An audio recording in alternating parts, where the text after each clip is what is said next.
산속에 자리 잡은 천년 고찰 법흥사는 봄볕이 따스하게 내리쬐는 오후였다. 절 마당의 핀 벚꽃 잎이 바람에 흩날리고 멀리서 들려오는 새소리가 고요한 산사의 평온함을 더했다. 이 평화로운 풍경 속에서 법흥사의 주지 스님인 도연 스님은 오늘도 법당에 앉아 경전을 읽고 있었다. 도연 스님은 올해로 환갑을 맞이한 고승이었다. 16세에 출가하여 평생을 불법 공부에 매진해온 그는 많은 스님과 불자들 사이에서 큰 존경을 받았다.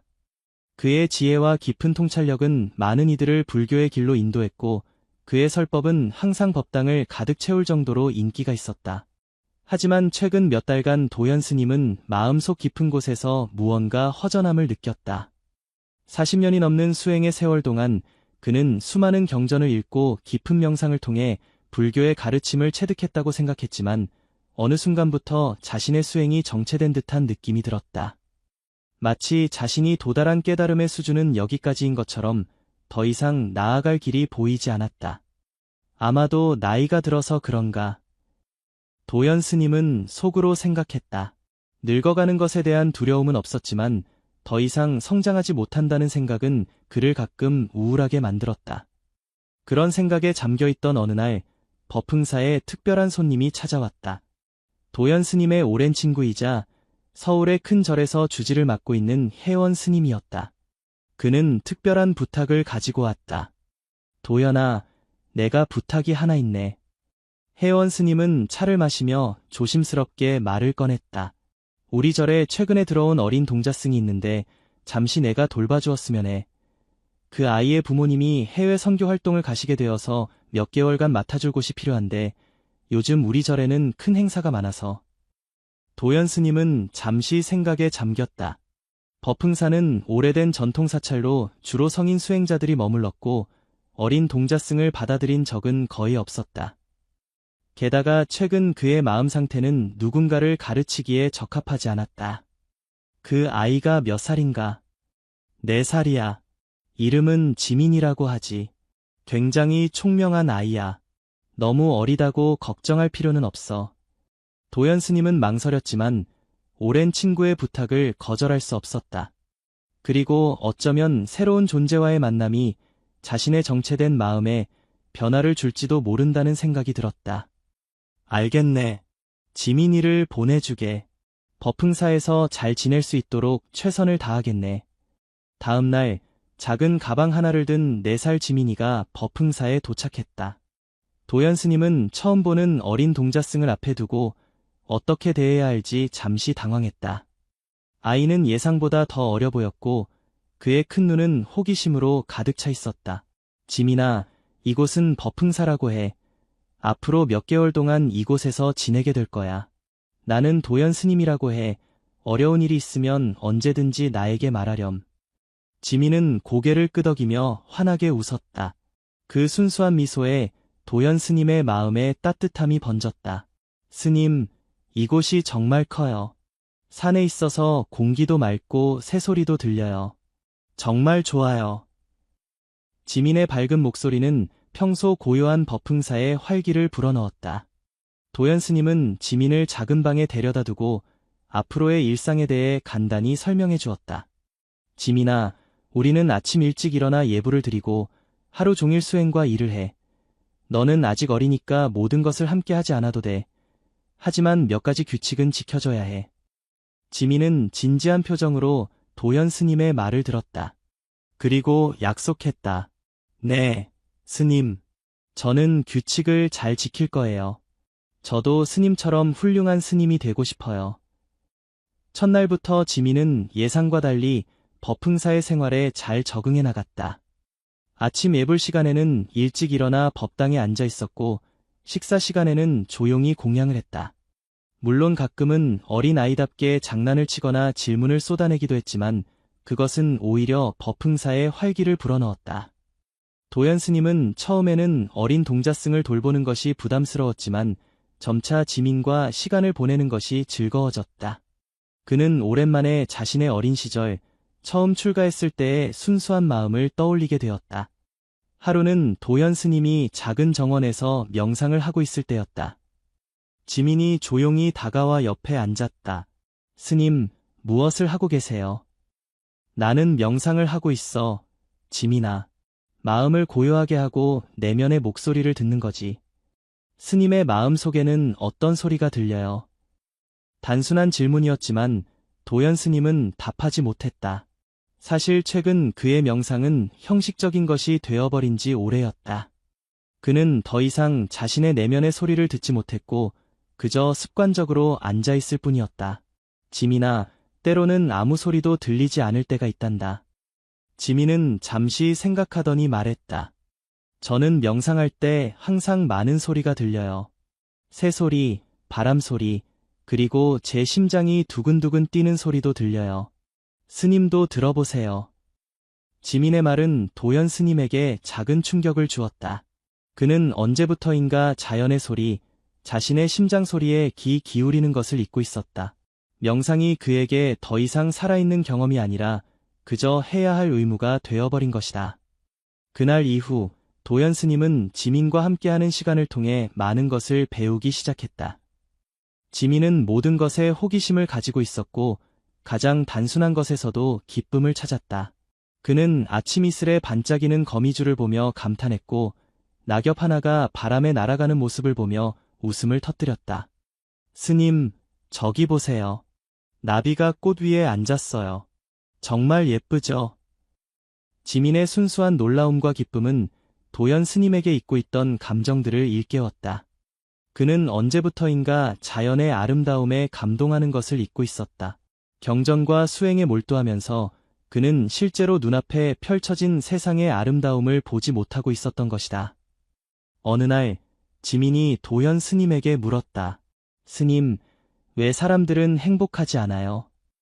도연 스님은 이 질문에 깊이 생각했다. 그는 불교의 가르침에 따라 욕망과 집착이 고통의 원인이라고 설명하려 했지만 갑자기 그 말이 너무 추상적으로 느껴졌다. 지민아, 사람들은 행복이 무엇인지 잊어버리기 때문이야. 행복이 뭔데요? 행복은... 도연 스님은 말을 이어가지 못했다. 그는 자신이 행복이 무엇인지 정의할 수 없다는 것을 깨달았다. 그는 수십 년간 불교의 가르침을 전하며 행복과 고통, 깨달음에 대해 이야기해왔지만 정작 자신이 행복을 경험하고 있는지는 확신할 수 없었다. 지민은 스님의 고민을 눈치채지 못하고 자신의 생각을 말했다. 저는 지금 행복해요. 여기 있는 것이 좋아요. 스님과 이야기하는 것도 좋고 산에서 새들과 놀이하는 것도 좋아요. 밥도 맛있어요. 도연 스님은 지민의 말에 깊은 생각에 빠졌다. 지민에게 행복은 단순했다. 지금 여기, 이 순간에 존재하는 것이었다. 그는 과거나 미래에 대한 걱정 없이 오직 현재의 순간을 온전히 경험하고 있었다. 몇 주가 지나면서 도연 스님과 지민의 관계는 더욱 깊어졌다. 도연 스님은 지민에게 불교의 기본적인 가르침을 알려주려 했지만 오히려 지민의 순수한 시선과 질문을 통해 자신이 더 많은 것을 배우고 있다는 사실을 깨달았다. 어느 날 아침 도연 스님은 지민이 법당에서 홀로 앉아있는 것을 발견했다. 아직 동이 트기 전이었고 다른 스님들은 아직 기상하지 않은 시간이었다. 지민아, 왜 이렇게 일찍 일어났니? 지민은 조용히 대답했다. 제가 꿈을 꿨어요. 부처님이 제게 말씀하셨어요. 지민아, 마음을 열고 모든 것을 사랑하렴이라고요. 그래서 저는 일어나서 여기 앉아 모든 것을 사랑하려고 노력하고 있어요. 도연 스님은 지민의 말에 깊은 감동을 받았다. 그는 수십 년간 불교를 공부하며 복잡한 이론과 철학을 익혔지만 지민은 단 한 문장으로 불교의 본질을 이해한 것 같았다. 마음을 열고 모든 것을 사랑하라. 이것이야말로 부처님의 가르침의 핵심이 아니었을까? 그날 오후 도연 스님과 지민은 절 뒤편에 있는 작은 폭포로 걸어갔다. 여름이 다가오면서 날씨는 더워졌고 시원한 물가에서 쉬기 좋은 날이었다. 스님, 제가 물고기를 발견했어요. 저기 보세요. 지민은 폭포 아래 맑은 물에서 헤엄치는 작은 물고기들을 가리켰다. 도연 스님도 함께 물을 들여다보았다. 정말 많은 물고기가 있구나. 스님, 이 물고기들은 행복할까요? 글쎄, 물고기에게 물어봐야 알겠지만 그들은 자유롭게 헤엄치며 살고 있으니 아마도 행복할 거야. 지민은 잠시 생각하더니 말했다. 하지만 그들은 갇혀 있어요. 이 작은 웅덩이에서만 살 수 있잖아요. 바다나 큰 강으로 가지 못해요. 도연 스님은 지민의 관찰에 놀랐다. 그는 자신도 지민이 말한 물고기처럼 살고 있다는 깨달음을 얻었다. 넓은 세상이 있음에도 불구하고 그는 자신이 만든 작은 세계 속에 갇혀 살고 있었다. 지민아, 넌 매우 현명하구나. 맞아, 우리 모두는 때로는 자신이 만든 경계 안에 갇혀 살지. 그런데 그 경계는 실제로 존재하지 않아. 우리의 마음이 만든 것일 뿐이야. 그럼 물고기들도 마음만 먹으면 바다로 갈 수 있어요. 도연 스님은 웃음을 터뜨렸다. 아니, 물고기들에게는 실제 물리적인 제약이 있어. 하지만 우리 인간은 다르지. 우리를 가두는 것은 주로 우리의 두려움과 선입견이야. 그날 밤, 도연 스님은 자신의 방에서 오랜 시간 명상에 잠겼다. 지민과의 대화는 그에게 많은 생각을 하게 했다. 그는 자신이 어떤 경계 안에 스스로를 가두고 있었는지 성찰했다. 깨달음을 추구한다는 명목하에 그는 오히려 자신의 마음을 더 좁은 틀 안에 가두고 있었던 것은 아닐까? 다음 날, 도연 스님은 지민에게 특별한 제안을 했다. 지민아, 오늘은 함께 숲속 산책을 하자. 하지만 이번에는 특별한 방식으로 걸을 거야. 우리는 모든 감각을 열고 주변의 모든 것을 느끼며 걸을 거야. 지민은 기쁘게 동의했다. 그들은 절 뒤편의 작은 숲길로 들어섰다.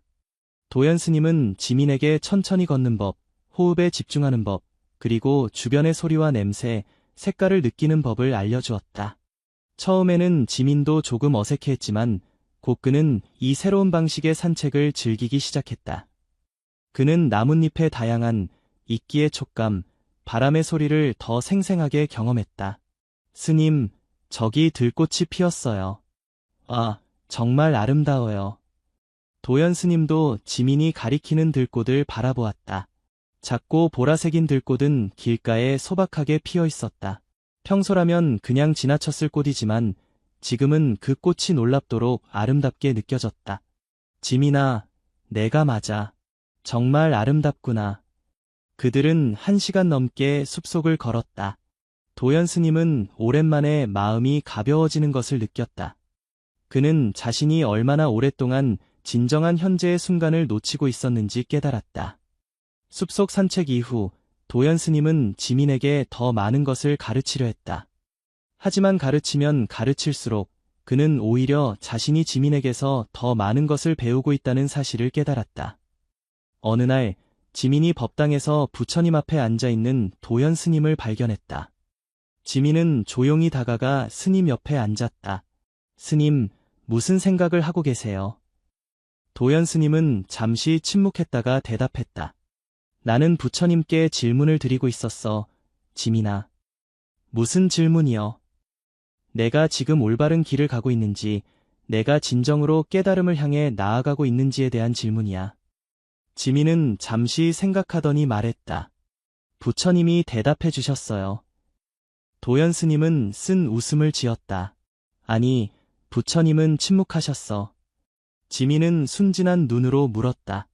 그럼 스님은 어떻게 답을 찾을 거예요? 도연 스님은 이 질문에 깊이 생각했다. 그동안 그는 깨달음이라는 것이 어딘가에 존재하는 진리를 발견하는 것이라고 생각해왔다. 하지만 지금 그는 깨달음이 오히려 자신의 내면에서 찾아야 하는 것임을 조금씩 느끼기 시작했다. 지민아, 답은 아마도 내 안에 있을 거야. 그리고 내 안에도 있고 모든 생명 안에 있어. 지민은 밝게 웃었다. 그럼 우리 모두 이미 부처님인가요? 도연 스님은 지민의 질문에 심장이 빠르게 뛰는 것을 느꼈다. 그것은 그가 오랫동안 잊고 있던 감각이었다. 깨달음의 순간, 진리를 마주했을 때 느끼는 그 감각이었다. 그래, 지민아. 부처님은 모든 사람이 자신 안에 부처의 성품을 가지고 있다고 가르치셨어. 우리는 단지 그것을 알아보지 못하고 있을 뿐이지. 그날 이후 도연 스님은 지민과 함께하는 시간을 통해 자신의 수행에 새로운 의미를 찾기 시작했다. 그는 지민의 순수한 질문과 관찰을 통해 자신이 잊고 있던 불교의 본질적인 가르침을 다시 기억해냈다. 어느 날 법흥사에 큰 행사가 있었다. 인근 마을의 많은 불자들이 절을 찾아왔고 도연 스님은 그들을 위해 법문을 준비했다. 그는 평소와 달리 이번 법문에 지민과의 경험을 담기로 했다. 법당은 사람들로 가득 찼고 도연 스님은 단상에 올라 법문을 시작했다. 오늘 저는 여러분께 제가 최근에 배운 소중한 교훈에 대해 이야기하고자 합니다. 그 교훈은 놀랍게도 4살 된 어린 동자승에게서 온 것입니다. 도연 스님은 지민과 함께한 시간, 그리고 그를 통해 배운 교훈들에 대해 이야기했다. 그는 어떻게 지민의 순수한 시선이 자신에게 깨달음의 길을 다시 보여주었는지 공유했다. 우리는 종종 깨달음을 너무 복잡하게 생각합니다. 우리는 수많은 경전을 읽고 복잡한 철학적 논쟁에 빠지지만 정작 가장 중요한 것은 잊어버립니다. 그것은 바로 이 순간, 지금 여기에 온전히 존재하는 것입니다. 부처님의 가르침은 결국 사랑과 자비, 그리고 지금 이 순간을 충실히 사는 것에 관한 것입니다. 법문이 끝난 후 많은 사람들이 도연 스님에게 감사의 인사를 전했다. 그들은 스님의 진심 어린 이야기에 큰 감동을 받았다고 말했다.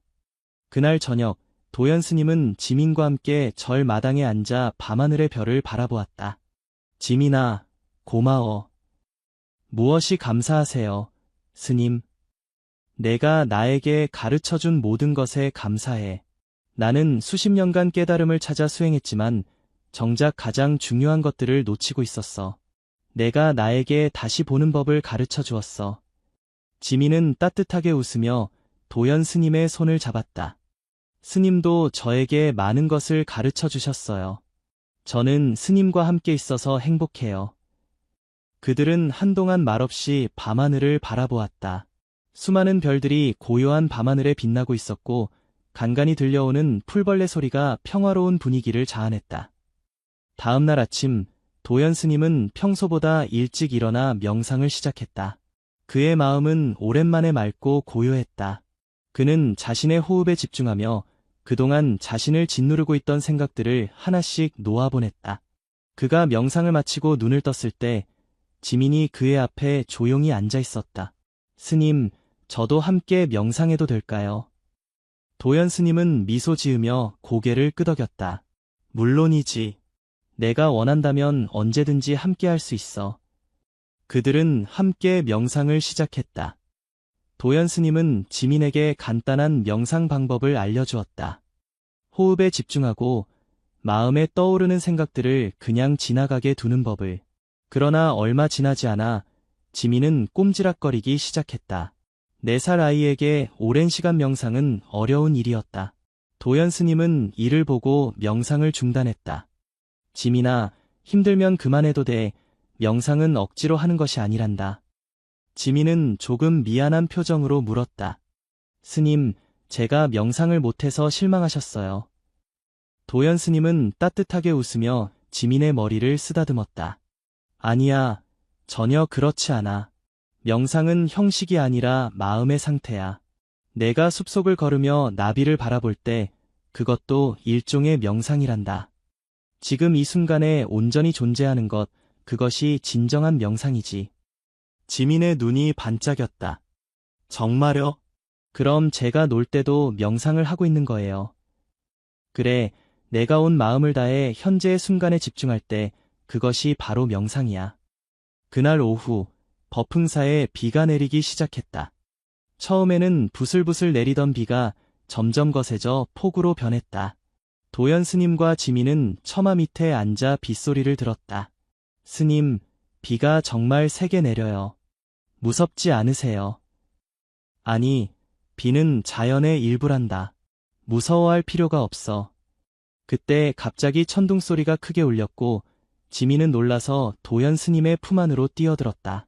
도연 스님은 지민을 따뜻하게 안아주었다. 괜찮아, 지민아. 천둥도 자연의 소리일 뿐이야. 우리에게 해를 끼치지 않아. 지민은 잠시 도연 스님의 품에 안겨 있다가 물었다.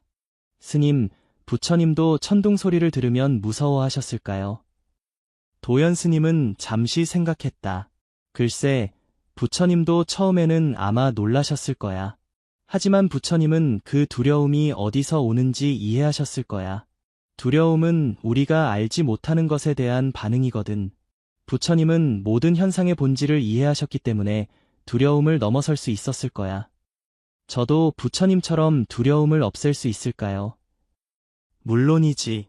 하지만 그것은 시간이 필요한 일이야. 지금 당장은 두려움을 느껴도 괜찮아. 중요한 것은 그 두려움에 압도되지 않는 것이지. 비가 그치고 해가 다시 나오자 지민은 밖으로 나가 빗물이 고인 웅덩이에서 놀기 시작했다. 도연 스님은 지민이 물웅덩이를 뛰어다니며 즐거워하는 모습을 지켜보았다. 그의 순수한 기쁨은 전염성이 있었고 주변의 다른 스님들도 미소 짓게 만들었다. 그날 저녁 도연 스님은 지민이 잠들자 자신의 방으로 돌아와 일기를 썼다. 오늘 나는 비를 통해 또 다른 교훈을 배웠다. 인생에는 폭풍우가 오기도 하지만 그것은 항상 지나간다. 그리고 그 후에는 더 맑은 하늘이 우리를 기다린다. 지민이 두려움 속에서도 금방 기쁨을 찾는 모습을 보며 나는 어른들이 잃어버린 회복력에 대해 생각했다. 어쩌면 우리는 나이가 들면서 너무 많은 것을 복잡하게 생각하게 된 것이 아닐까. 한 달이 지나고 지민은 법흥사의 생활에 완전히 적응했다. 다른 스님들도 처음에는 어린 동자승의 존재에 불편함을 느꼈지만 이제는 오히려 그의 밝은 에너지가 절의 활기를 불어넣고 있다고 생각하게 되었다. 어느 날 한 노부부가 법흥사를 찾아왔다. 그들은 며칠 전 자신들의 유일한 아들을 사고로 잃었다고 했다. 깊은 슬픔에 빠진 그들은 이로를 찾아 절을 찾아온 것이었다. 도연 스님은 그들과 대화를 나누며 이로의 말을 전했다. 그는 불교의 가르침에 따라 무상함과 인연의 법칙, 그리고 모든 것이 변한다는 진리에 대해 이야기했다. 하지만 그의 말은 노부부의 마음에 와 닿지 않는 듯했다. 그때 지민이 법당에 들어왔다. 그는 노부부를 보더니 조용히 다가가 그들 옆에 앉았다. 안녕하세요. 왜 슬퍼 보이세요? 노부인은 지민을 보고 잠시 눈물을 참으며 말했다. 우리 아들이 하늘나라에 갔단다. 지민은 잠시 생각하더니 말했다. 슬퍼하지 마세요. 당신의 아들은 지금도 여기 있어요. 노부부는 놀란 표정으로 지민을 바라보았다. 지민은 계속 말했다. 제가 스님에게 배웠어요. 사람들은 정말로 사라지지 않는데요. 그들은 다른 모습으로 계속 살아가요. 꽃으로, 나무로, 바람으로, 비로. 당신의 아들도 지금 이 모든 것 속에 있어요. 노부인의 눈에서 눈물이 흘러내렸지만 이번에는 그것이 단순한 슬픔의 눈물이 아니라는 것을 도연 스님은 알 수 있었다. 지민은 노부부의 손을 잡고 말했다. 함께 밖에 나가서 볼래요? 오늘 정원에 새꽃이 피었어요. 정말 예쁘답니다. 노부부는 지민의 순수한 제안에 마음이 움직여 그를 따라 정원으로 나갔다. 도연 스님도 그들을 뒤따라갔다. 정원에서 지민은 노부부에게 갓 핀 들꽃을 보여주었다. 그는 또한 나비가 꽃 사이를 날아다니는 모습, 작은 새가 지저귀는 소리, 바람이 나뭇잎을 스치는 소리에 그들의 주의를 돌렸다. 노부부의 얼굴에는 점차 평온함이 찾아왔다. 그들은 지민의 순수한 관점을 통해 자연의 아름다움과 생명의 순환을 느끼고 있었다. 그날 저녁, 노부부는 법흥사를 떠나기 전 도연 스님에게 인사를 했다. 스님, 오늘 저희는 큰 위안을 얻었습니다. 특히 그 어린 동자승의 말이 저희 마음의 깊이와 닿았습니다. 그 아이는 정말 특별합니다. 도연 스님은 고개를 끄덕였다. 네, 지민은 특별한 아이입니다. 그는 우리 모두에게 많은 것을 가르쳐 주고 있습니다. 노부부가 떠난 후 도연 스님은 지민을 찾아 그에게 물었다. 지민아, 오늘 그 노부부에게 한 말은 어디서 배운 거니? 지민은 순진한 표정으로 대답했다. 스님이 들려주신 이야기에서요. 스님이 모든 것은 연결되어 있고 아무것도 정말로 사라지지 않는다고 하셨잖아요. 저는 그저 그걸 말해준 것뿐이에요. 도연 스님은 지민의 말에 깊은 감동을 받았다. 그는 자신이 수년간 가르쳐온 불교의 가르침이 이렇게 단순하면서도 깊게 어린아이의 마음에 전해질 수 있다는 것에 놀랐다. 지민아, 내가 정말 자랑스럽구나. 넌 부처님의 가르침을 진정으로 이해하고 있어. 지민은 웃으며 대답했다. 스님, 그런데 저는 왜 사람들이 그걸 이해하기 어려워하는지 모르겠어요. 너무 쉬운데요. 도연 스님은 웃음을 터뜨렸다. 그래, 사실은 정말 쉬운 거야. 하지만 우리 어른들은 때로는 가장 단순한 진리를 보지 못하게 되지. 우리는 너무 많은 생각과 걱정, 과거의 경험에 사로잡혀 있어서 지금 이 순간의 진실을 놓치곤 해. 다음 날, 도연 스님은 지민을 데리고 산속 깊은 곳에 있는 작은 암자를 찾아갔다. 그곳에는 그의 스승이었던 해철 스님이 홀로 수행하고 있었다. 해철 스님은 이미 80세가 넘은 고승으로 깊은 지혜와 자비로 많은 이들의 존경을 받고 있었다. 도연 스님은 지민에게 자신의 스승을 소개했다. 지민아, 이분은 나의 스승이신 해철 스님이야. 내가 어렸을 때부터 불법을 가르쳐 주신 분이시지. 지민은 공손히 인사를 드렸다. 안녕하세요, 해철 스님. 만나서 반갑습니다. 해철 스님은 따뜻한 미소로 지민을 반겼다. 반갑다. 어린 동자승이구나. 도연이 내 이야기를 많이 해주었단다. 도연 스님은 해철 스님에게 최근 자신의 경험과 지민을 통해 배운 것들에 대해 이야기했다. 그는 솔직하게 자신이 수행의 정체기에 빠져 있었고 지민의 순수한 시선이 자신에게 새로운 깨달음의 길을 열어주었다고 말했다. 해철 스님은 조용히 듣다가 말했다. 아, 도현아. 그것이 바로 내가 항상 너에게 말했던 것이 아니냐? 깨달음은 책에서 오는 것이 아니라 삶 속에서 온다고.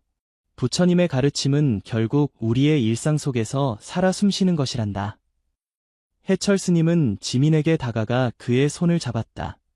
어린 지민이, 너는 도연에게 큰 선물을 주었구나. 때로는 우리가 가장 어린 이로부터 가장 큰 지혜를 배우게 된단다. 그들은 하루 종일 해철 스님의 암자에서 시간을 보냈다. 해철 스님은 지민에게 재미있는 불교 이야기를 들려주었고 도연 스님에게는 수행의 진정한 의미에 대해 다시 한번 상기시켜 주었다. 돌아오는 길에 지민은 도연 스님에게 물었다. 스님, 해철 스님은 정말 지혜로운 분이시죠? 그래, 그분은 매우 지혜로우시지. 오랜 수행과 경험을 통해 많은 것을 깨달으셨어. 그런데 왜 그분은 혼자 살고 계세요? 외롭지 않으세요? 도연 스님은 잠시 생각했다. 해철 스님은 혼자 계시지만 외롭지는 않으실 거야. 그분은 모든 생명과 자연과 하나가 되는 법을 아시거든. 지민은 다시 물었다. 그럼 스님은 외로우세요? 이 질문은 도연 스님의 마음을 깊이 건드렸다. 그는 오랫동안 자신이 외롭다고 생각해 본 적이 없었다. 그는 항상 많은 스님들과 함께 살았고 많은 불자들과 교류했다. 하지만 지금 생각해보니 자신의 마음 깊은 곳에는 분명 외로움이 있었다. 가끔은 그렇단다, 지민아. 모든 사람은 때로는 외로움을 느끼지. 저도 가끔 외로워요. 부모님이 보고 싶을 때가 있어요. 도연 스님은 지민의 어깨를 감싸 안았다. 그건 자연스러운 거야, 지민아. 우리는 모두 연결되기를 원하고 사랑받기를 원하지. 그런 감정을 부끄러워할 필요는 없어. 그들은 잠시 동안 말없이 걸었다. 저녁 노을이 산등성이를 물들이고 있었고 멀리서 산새들의 노래가 들려왔다. 스님, 제가 여기 있어서 스님이 덜 외롭다면 좋겠어요. 도연 스님은 지민의 말에 깊은 감동을 받았다. 그는 갑자기 눈물이 차오르는 것을 느꼈다. 고마워, 지민아. 내가 있어서 나는 정말 행복하단다. 다음 날 아침, 도연 스님은 평소보다 일찍 일어나 법당으로 향했다. 그는 부처님 앞에 무릎을 꿇고 기도를 드렸다. 부처님, 저는 그동안 깨달음을 찾아 수십 년을 수행했습니다. 하지만 지금 저는 어린 동자승 지민을 통해 진정한 깨달음의 길이 무엇인지 조금씩 이해하기 시작했습니다. 제가 그동안 복잡하게 생각했던 것들이 사실은 매우 단순했습니다. 사랑, 자비, 그리고 현재의 순간을 충실히 사는 것. 그것이 부처님께서 우리에게 가르치고자 하셨던 것이 아닌가 합니다. 도연 스님의 눈에서는 눈물이 흘러내렸다. 그것은 후회의 눈물이 아니라 깨달음의 순간에 느끼는 깊은 감사와 해방감의 눈물이었다. 그때 누군가 부드럽게 그의 어깨를 두드렸다. 지민이었다. 스님, 왜 울고 계세요? 슬퍼요. 도연 스님은 지민을 바라보며 미소 지었다. 아니, 지민아, 이건 슬픔의 눈물이 아니야. 기쁨과 감사의 눈물이란다. 기쁠 때도 사람들은 울어요. 그래, 때로는 우리의 마음이 너무 기쁘고 감사할 때 눈물로 표현하기도 해. 지민은 잠시 생각하더니 말했다. 저도 스님이 저를 가르쳐 주실 때 정말 행복해요. 하지만 저는 울지 않아요. 대신 웃어요. 도연 스님은 웃음을 터뜨렸다. 그래, 내 방식대로 행복을 표현하면 돼. 울든 웃든 그건 모두 우리 마음의 표현이니까. 그날부터 도연 스님은 더욱 열심히 지민을 가르치기 시작했다.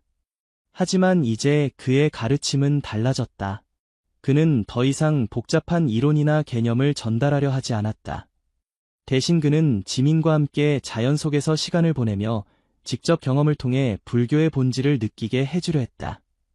그들은 함께 정원의 꽃을 돌보고 산책을 하며 자연의 변화를 관찰했다. 도연 스님은 지민에게 모든 것이 연결되어 있으며 모든 생명이 소중하다는 것을 가르쳤다.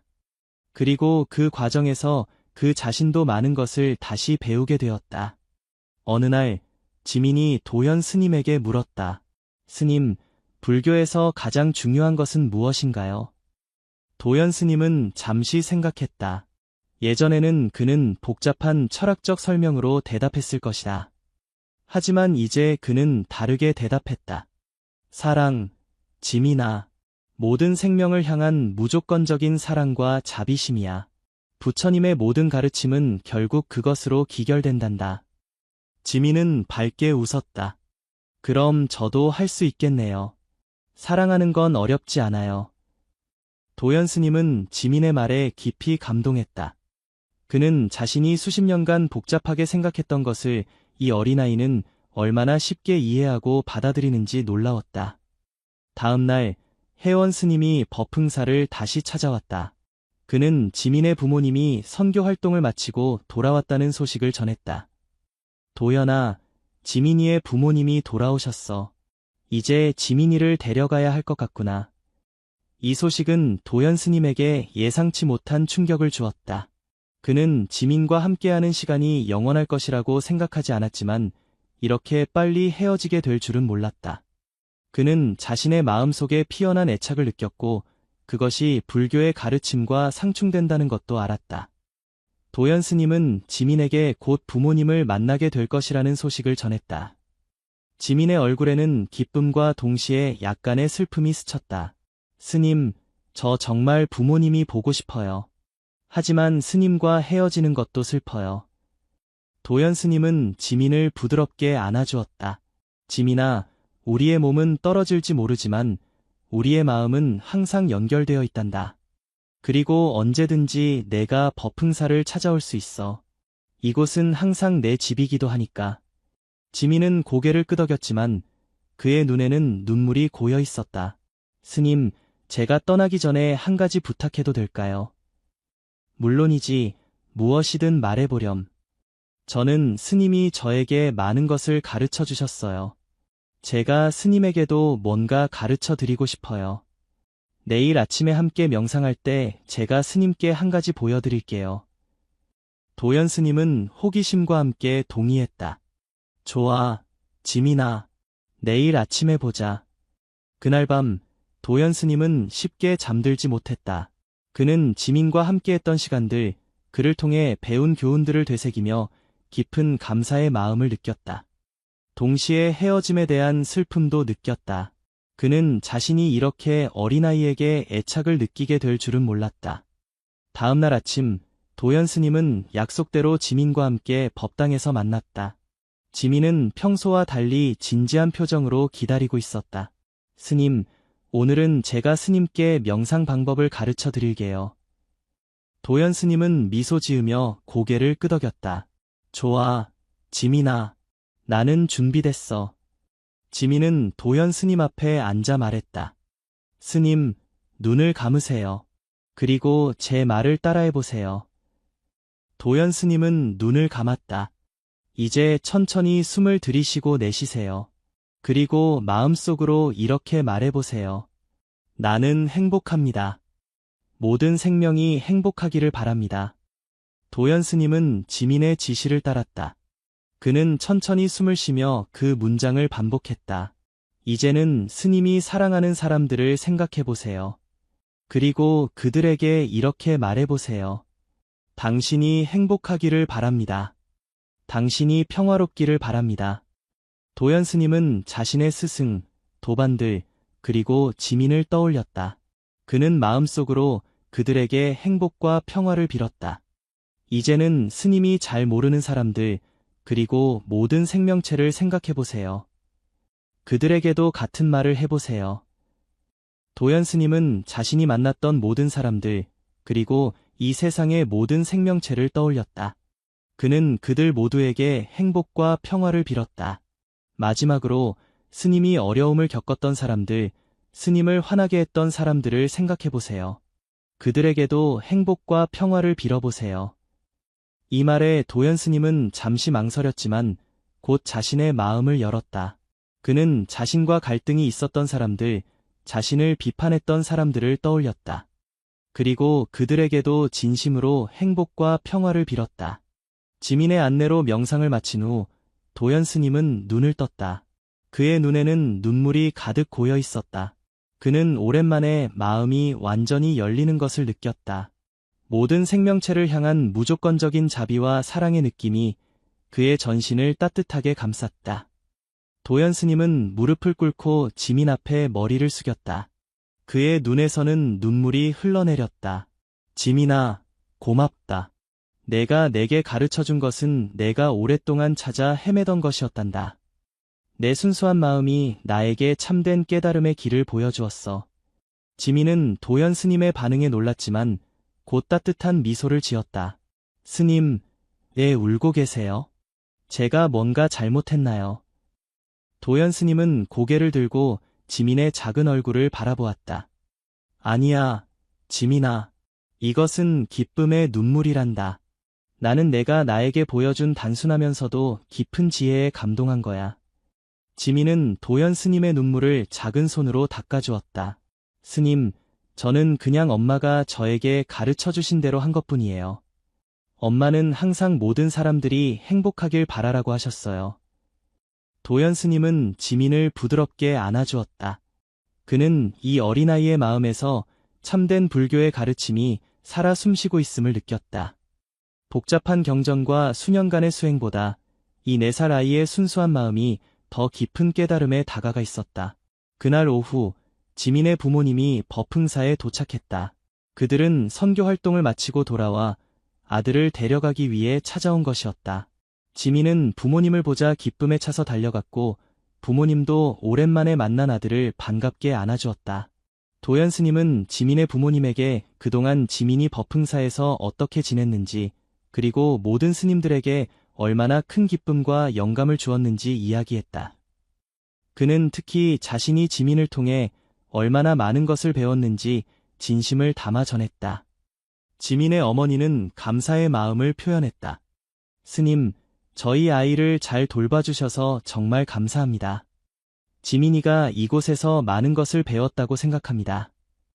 도연 스님은 고개를 저었다. 아닙니다. 오히려 제가 지민에게서 더 많은 것을 배웠습니다. 그의 순수한 마음과 지혜는 저에게 큰 깨달음을 주었습니다.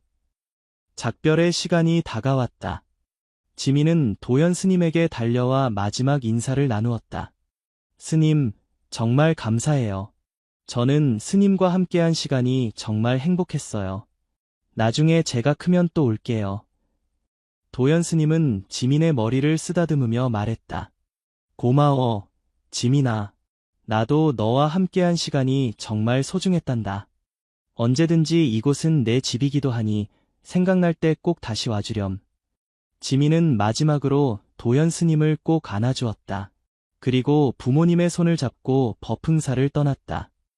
도연 스님은 그들이 산길을 따라 내려가는 모습을 오랫동안 바라보았다. 법흥사로 돌아온 도연 스님은 자신의 방에 앉아 깊은 사색에 잠겼다. 그는 지민과 함께했던 시간들, 그리고 그를 통해 배운 교훈들을 정리했다. 그리고 깨달았다. 자신이 오랫동안 진리라고 믿어왔던 것들 중 많은 부분이 실제로는 자신의 고정관념과 집착이었음을. 그날 저녁, 도연 스님은 법당에 모인 모든 스님들에게 말했다. 오늘 저는 4살 동자승 지민을 통해 큰 깨달음을 얻었습니다. 우리는 종종 진리가 복잡한 경전이나 오랜 수행 속에 있다고 생각합니다. 하지만 실제로 진리는 가장 단순한 곳에 있습니다. 순수한 마음, 모든 생명을 향한 무조건적인 사랑과 자비 속에 진리가 있습니다. 지민은 그 어린 나이에 이미 이것을 알고 있었습니다. 그리고 그의 순수한 마음은 저에게 잊고 있던 그 진리를 다시 일깨워 주었습니다. 도연 스님의 말에 모든 스님들이 깊이 공감했다. 그들도 지민이 법흥사에 머무는 동안 그의 순수함과 지혜에 감동받았었다. 그날 밤, 도연 스님은 자신의 방에서 일기를 썼다. 오늘 나는 60년 인생에서 가장 중요한 깨달음을 얻었다. 그것은 4살 어린아이의 손에서 왔다. 그동안 나는 깨달음이 어딘가 멀리 있다고 생각했다. 수많은 경전을 읽고 복잡한 철학을 연구하며 오랜 시간 고된 수행을 하면서 깨달음을 찾아 헤맸다. 그러나 지민은 나에게 깨달음이 항상 우리 곁에 있었음을 보여주었다. 그것은 순수한 마음, 모든 생명을 향한 무조건적인 사랑과 자비 속에 있었다. 지민의 명상 방법은 이론적으로는 단순한 자비 명상일 뿐이지만 그의 순수한 마음을 통해 전달될 때 그것은 깊은 깨달음의 문을 열어주었다. 오늘 나는 무릎 꿇고 눈물을 흘리며 깨달았다. 진정한 스승은 때로는 가장 어린 제자의 모습으로 나타날 수 있다는 것을. 그로부터 몇 달이 지났다. 도연 스님은 법흥사에서의 생활을 계속했지만 그의 수행 방식과 가르침은 크게 변화했다. 그는 더 이상 복잡한 이론이나 형식적인 수행에 매달리지 않았다.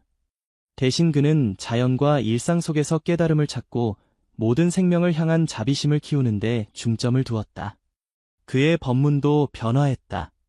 예전에는 어렵고 추상적인 개념들로 가득했지만 이제는 더 단순하고 직접적이 되었다. 그는 종종 지민과의 경험을 예로 들며 순수한 마음과 자비심의 중요성을 강조했다. 법흥사를 찾는 불자들도 도연 스님의 변화를 느꼈다. 그들은 스님의 법문이 더 가슴에 와닿고 실생활에 적용하기 쉬워졌다고 말했다. 많은 이들이 도연 스님을 통해 불교의 본질적인 가르침을 더 깊이 이해하게 되었다고 했다. 어느 날 도연 스님은 법흥사 입구에서 익숙한 얼굴을 발견했다. 지민과 그의 부모님이었다. 지민은 이제 5살이 되었고 조금 더 자란 모습이었다. 스님, 저 왔어요. 지민은 도연 스님을 보자마자 달려와 안겼다. 도연 스님은 그를 반갑게 맞이했다. 지민아, 정말 보고 싶었단다. 잘 지냈니? 지민은 밝게 웃으며 대답했다. 네. 저는 유치원에 다니고 있어요. 그리고 매일 아침 스님이 가르쳐 주신 대로 명상을 해요. 도연 스님은 지민의 부모님과 인사를 나눈 후 그들을 법흥사 안으로 안내했다. 지민의 어머니는 말했다. 스님, 지민이가 계속 법흥사에 가고 싶다고 해서 주말에 잠시 들르게 되었습니다. 지민이가 이곳에서의 경험을 정말 소중히 여기고 있더군요. 도연 스님은 미소 지으며 대답했다. 저도 지민이와의 시간을 정말 소중히 생각합니다. 그는 저에게 큰 깨달음을 준 특별한 아이입니다. 그날 오후, 도연 스님은 지민과 함께 절 뒤편의 숲을 산책했다.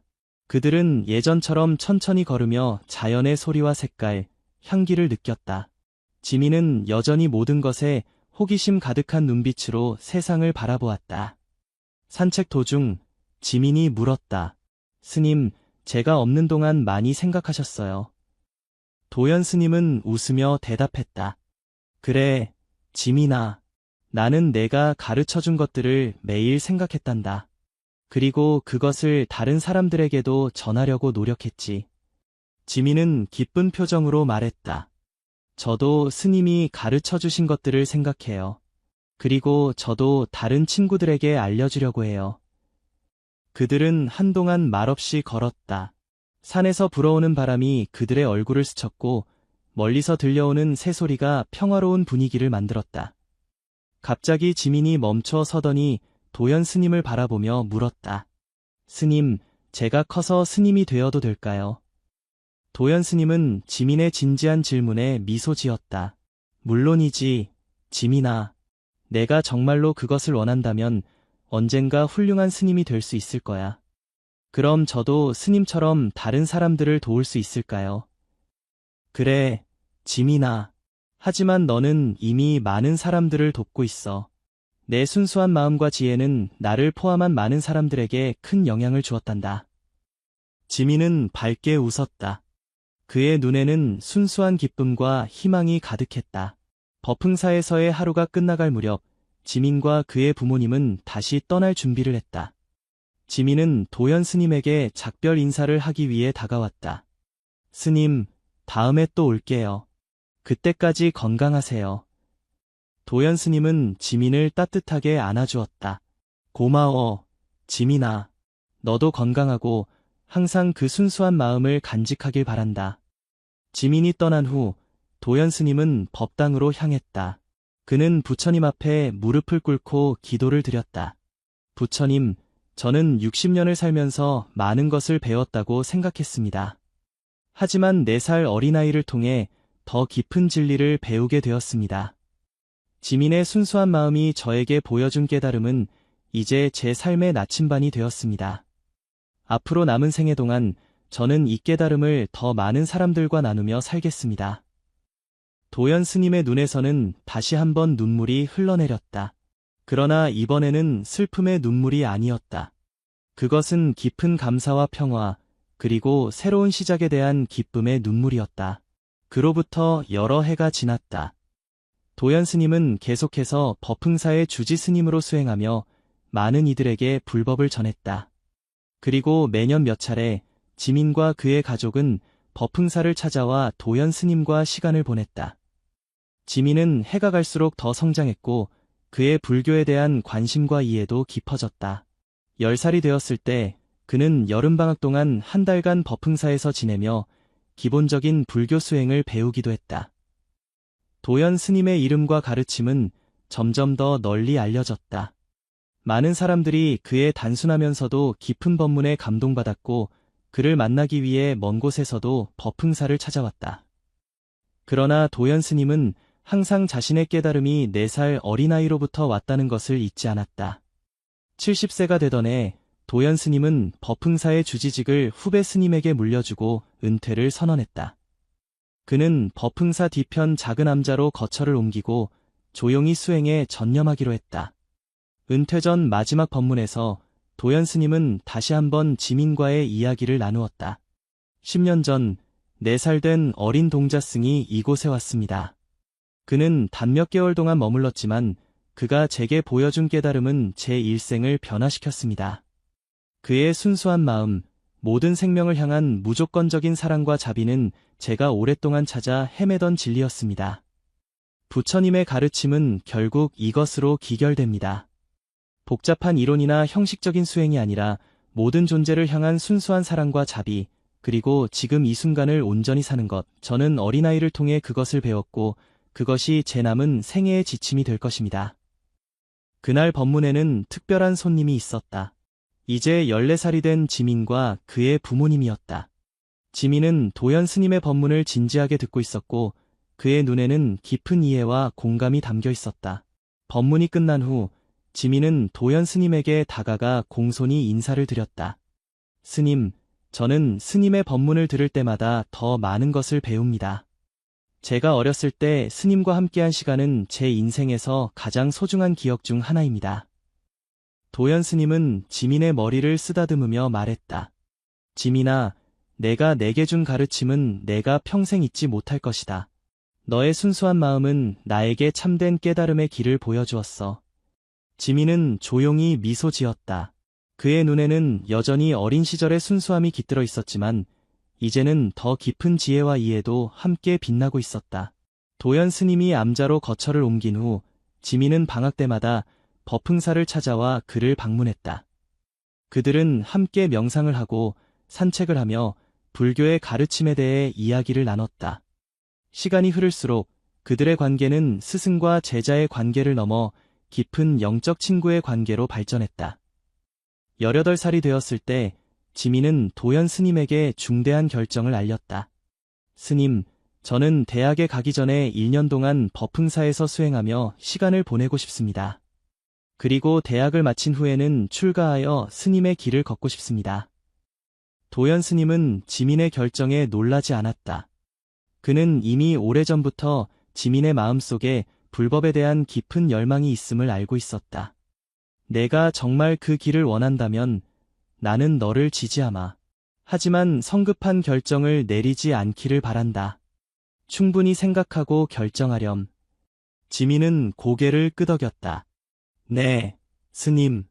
저는 오랫동안 이 결정을 생각해왔습니다. 제가 어렸을 때부터 스님과 함께한 시간, 그리고 스님을 통해 배운 불교의 가르침은 제 삶의 중심이 되었습니다.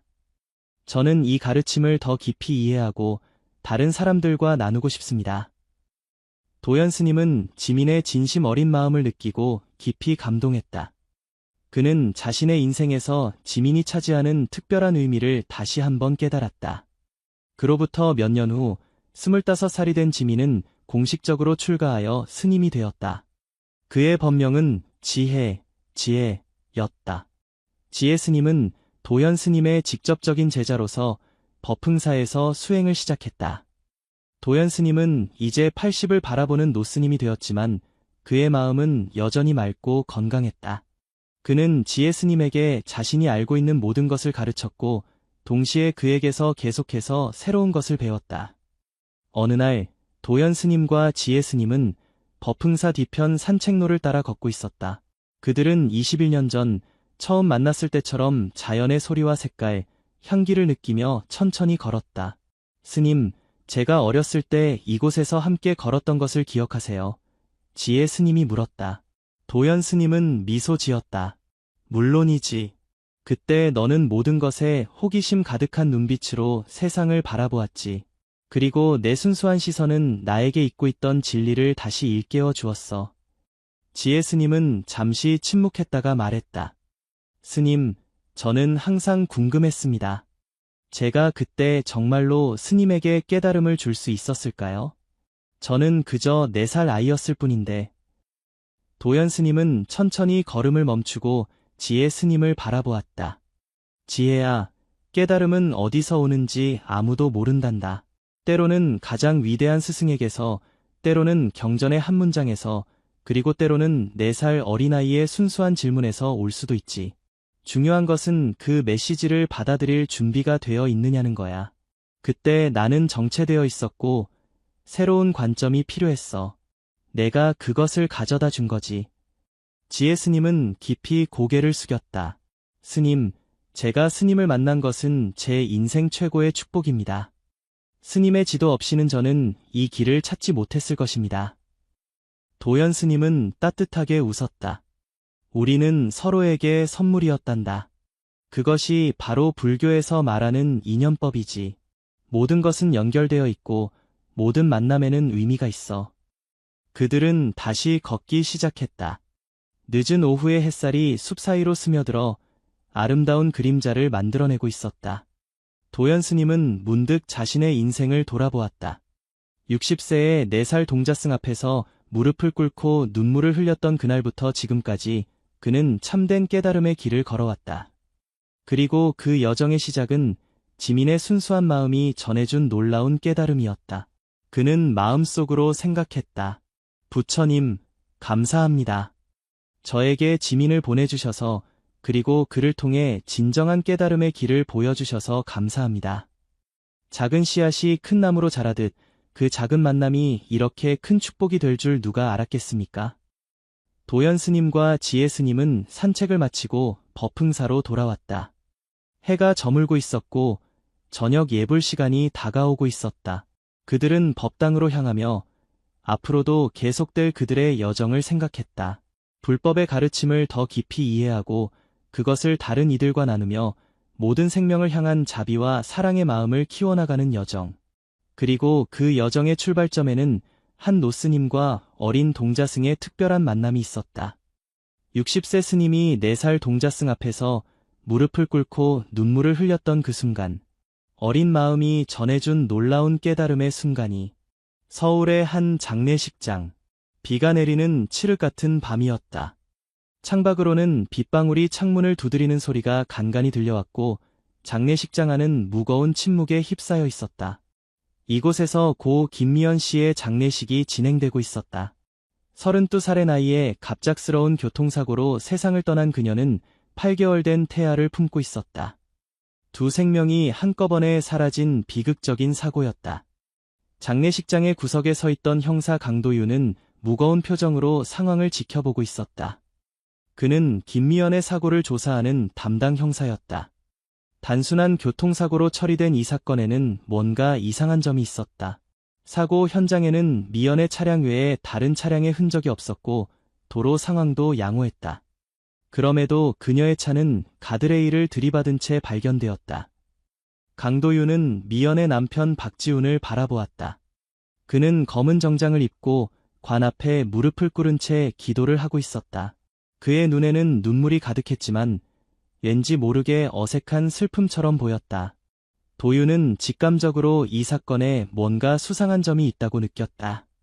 형사님, 무슨 생각을 그렇게 하세요? 도윤의 옆에 그의 파트너 형사 이수진이 다가왔다. 그녀 역시 평소 복장과는 달리 검은 정장을 입고 있었다. 그냥 뭔가 이상해. 이 사고가 단순 사고로 보이지 않아. 수진은 작은 목소리로 대답했다. 저도요.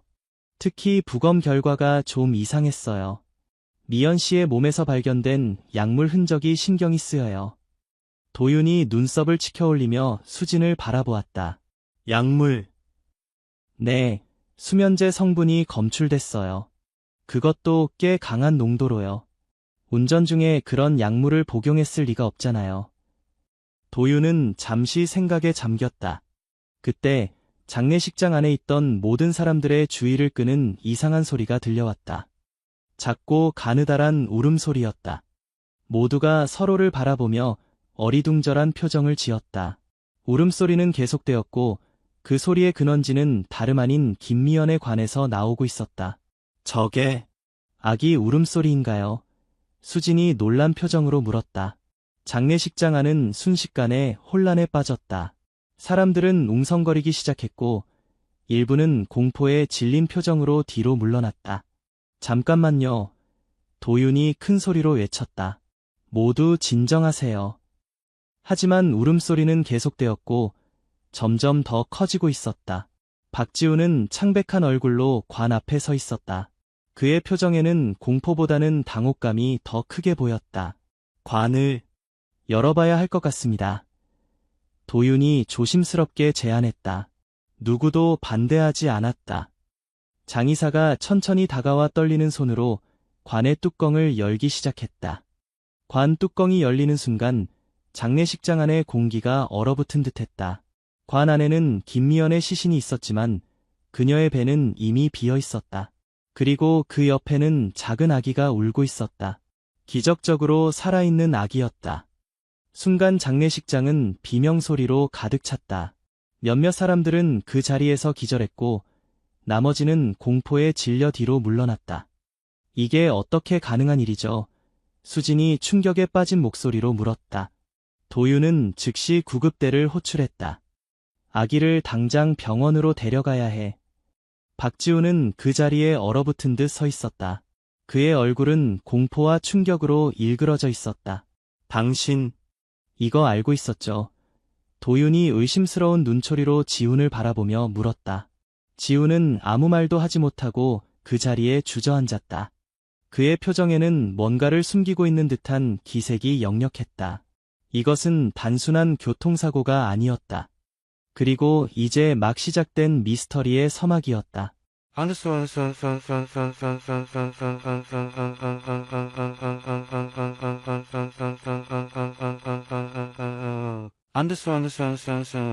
구급대원들이 아기를 데리고 떠난 후 장례식장은 경찰들로 가득 찼다. 도윤과 수진은 박지훈을 별도의 방으로 데려가 조사를 시작했다. 박지훈 씨, 설명해 주실 수 있을까요? 어떻게 이런 일이 가능한 건가요? 도윤이 침착하게 물었다. 지훈은 고개를 푹 숙인 채 대답했다. 저도 모르겠어요. 이게 어떻게 된 일인지. 당신 아내가 사고로 사망했을 때 태아도 함께 사망했다고 병원에서 확인했습니다. 그런데 어떻게 아기가 살아있을 수 있죠? 수진이 날카롭게 물었다. 지훈은 말을 더듬었다. 정말 모르겠어요. 저도 충격이에요. 도윤은 지훈의 눈을 똑바로 바라보며 말했다. 박 씨, 우리가 당신 아내의 사고를 재조사하고 있다는 걸 알고 계셨나요? 단순 교통사고로 보기에는 이상한 점이 너무 많았거든요. 지훈의 얼굴이 굳어졌다. 무슨 말씀이신지. 아내분의 혈액에서 수면제 성분이 검출됐어요. 그것도 상당히 고농도로요. 운전 중에 그런 약물을 복용했을 리가 없죠. 누군가 의도적으로. 수진의 말에 지훈이 끼어들었다. 그건 제가 아니에요. 저는 미연이를 사랑했어요. 우리는 아이를 기다리고 있었다고요. 도윤은 차분히 말을 이어갔다. 그럼 설명해 주세요. 어떻게 사망 판정을 받은 태아가 살아있을 수 있는지, 그리고 왜 당신 아내의 배는 이미 비어 있었는지. 지훈은 잠시 침묵했다가 한숨을 내쉬었다. 사실은 제가 다 아는 건 아니에요. 하지만 미연이가 사고 전에 이상한 전화를 받았어요. 그 뒤로 계속 불안해했죠. 어떤 전화였죠? 수진이 물었다. 누군가 우리 아이를 위협했어요. 그 아이는 태어나선 안 된다는 식의 말을. 미연이는 너무 무서워했어요. 하지만 누구인지는 말해주지 않았어요. 도윤과 수진은 서로 눈빛을 교환했다. 이 사건은 점점 더 미스터리해지고 있었다. 박 씨, 혹시 김미연 씨가 특별한 연구나 프로젝트에 참여하고 있었나요? 도윤이 물었다. 지훈이 놀란 표정으로 도윤을 바라보았다. 어떻게 아셨죠? 미연이는 유전자 연구원이었어요. 최근에 무언가 중요한 발견을 했다고 했는데 자세한 내용은 말해주지 않았어요. 수진이 메모를 하며 물었다. 어느 연구소에서 일하셨죠? 미래생명과학연구소요. 국가에서 지원하는 비밀 프로젝트였어요. 도윤은 자리에서 일어났다. 박 씨, 당분간 경찰서에 남아 계셔야 할 것 같습니다. 추가 조사가 필요해요. 장례식장 밖으로 나온 도윤과 수진은 복잡한 표정으로 서로를 바라보았다. 미래생명과학연구소라. 왜 이름이 익숙하지? 도윤이 중얼거렸다. 수진이 휴대폰을 꺼내 검색했다. 여기요. 3개월 전 연구소 폭발 사고가 있었던 곳이에요.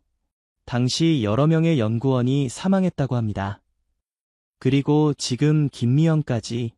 이건 단순한 사고가 아니야. 누군가 연구소의 비밀을 감추려고 하는 것 같아. 수진은 병원으로 전화를 걸었다. 아기의 상태는 어떤가요? 네, 알겠습니다. 감사합니다. 전화를 끊은 수진이 도윤에게 말했다. 신기하게도 아기는 완전히 건강하대요. 마치 정상적으로 태어난 것처럼요. 도윤은 깊은 생각에 잠겼다. 아이의 DNA 검사를 요청하자. 그리고 미래생명과학연구소로 가봐야겠어.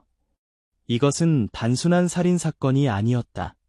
더 큰 음모가 숨겨져 있었고 그 중심에는 기적적으로 살아남은 아기가 있었다.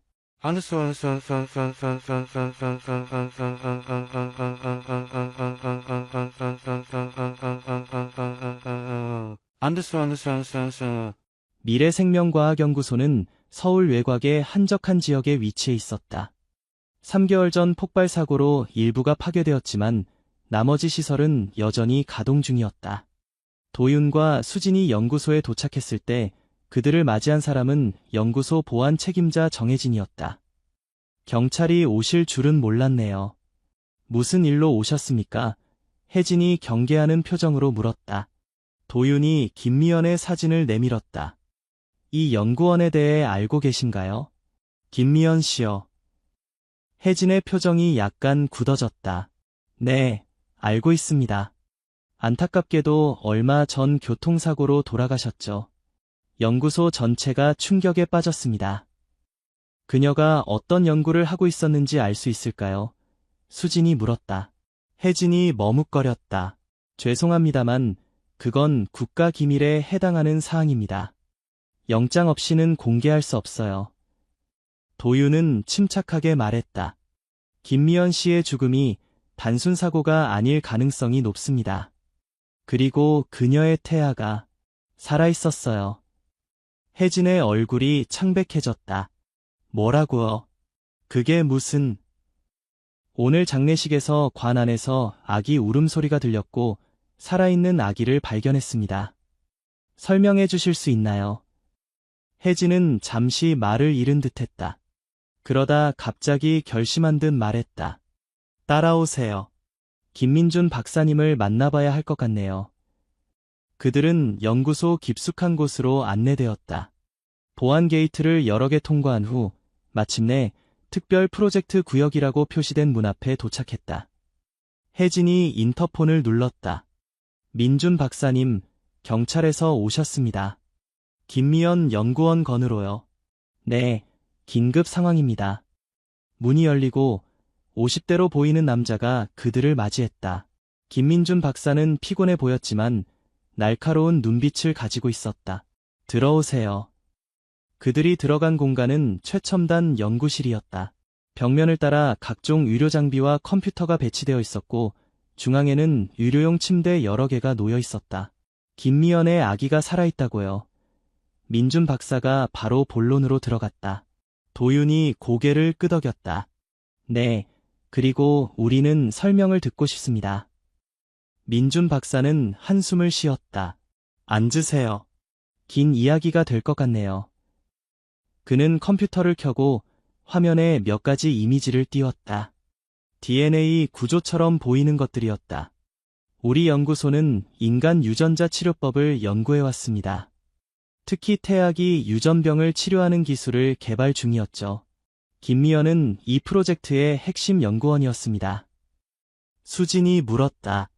그게 아기와 무슨 관련이 있나요? 민준 박사가 계속 말을 이어갔다. 미연은 임신 중에도 연구를 계속했어요. 그러던 중 그녀는 혁신적인 발견을 했습니다. 태아의 세포를 재생성하는 방법을 찾아낸 거죠. 재생성이라니요? 도윤이 물었다. 쉽게 말하자면 죽은 세포를 다시 살릴 수 있는 기술입니다. 아직 초기 단계였지만 성공 가능성이 높았어요. 수진이 충격받은 표정으로 말했다. 그럼 김미연의 아기는... 민준 박사가 고개를 끄덕였다. 맞습니다. 미연은 자신의 태아에게 그 기술을 적용했을 가능성이 높아요. 아마도 자신이 위험하다는 걸 느끼고 아이만이라도 살리려고 했던 것 같습니다. 그럼 왜 그녀를 죽였죠? 도윤이 날카롭게 물었다. 민준 박사가 놀란 표정으로 그들을 바라보았다. 죽였다고요? 교통사고가 아니었나요? 김미연의 혈액에서 고농도의 수면제가 발견됐습니다. 누군가 의도적으로 그녀를 사고 상태로 만든 거죠. 민준 박사의 표정이 어두워졌다. 모르는 척하긴 했지만 저도 의심하고 있었어요. 미연이 마지막으로 연구소에 왔을 때 누군가 그녀의 연구를 훔치려 한다고 말했거든요. 누구였죠? 수진이 물었다. 그녀는 말하지 않았어요. 하지만 민준 박사가 잠시 망설였다. 3개월 전 폭발 사고 후 연구소 내부에 스파이가 있다는 소문이 돌았어요. 누군가 우리 연구를 외부로 유출하고 있었죠. 도윤은 생각에 잠겼다. 박사님, 김미연의 연구 자료를 볼 수 있을까요? 민준 박사가 고개를 저었다. 그게 사고 직후 그녀의 모든 자료가 삭제되었어요. 누가 했는지는 모르겠지만 데이터 서버에서 완전히 지워졌습니다. 의도적으로요? 수진이 물었다. 분명히요. 그리고 더 이상한 건 민준 박사가 목소리를 낮췄다. 폭발 사고 후 사망한 연구원들 중 2명도 미연과 같은 프로젝트에 참여하고 있었다는 거예요. 도윤과 수진은 서로를 바라보았다.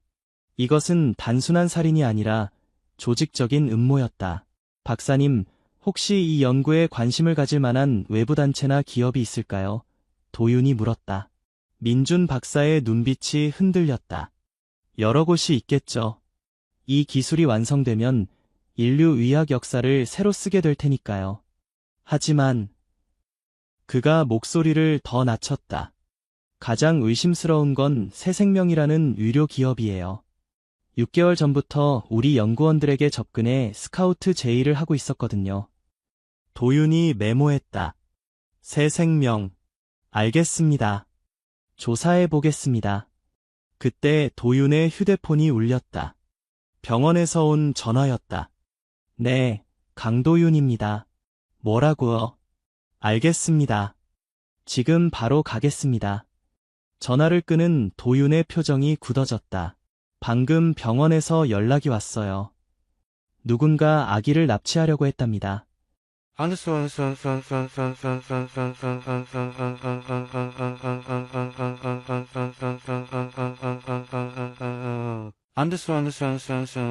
도윤과 수진이 병원에 도착했을 때 이미 병원은 경찰들로 가득 차 있었다.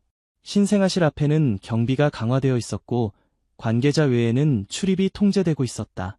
상황이 어떻게 됐나요? 도윤이 현장을 지휘하는 경찰에게 물었다. 약 30분 전 간호사 복장을 한 여성이 신생아실에 침입했습니다. 아기를 데려가려던 순간 간호사가 발견하고 소리를 질렀죠. 범인은 도주했습니다. CCTV는요? 확보했습니다. 하지만 범인은 마스크와 모자로 얼굴을 가리고 있었어요. 도윤은 신생아실로 향했다. 김미연의 아기는 특별 보호실에 있었고 문 앞에는 경찰이 지키고 있었다. 아기는 평화롭게 자고 있었다. 너무나 작고 연약해 보였지만 동시에 기적 그 자체였다. DNA 검사 결과는 나왔나요? 도윤이 담당 의사에게 물었다. 의사가 고개를 끄덕였다. 네, 확실히 김미연 씨와 박지훈 씨의 아이가 맞습니다. 하지만요? 아이의 DNA에 이상한 점이 있어요.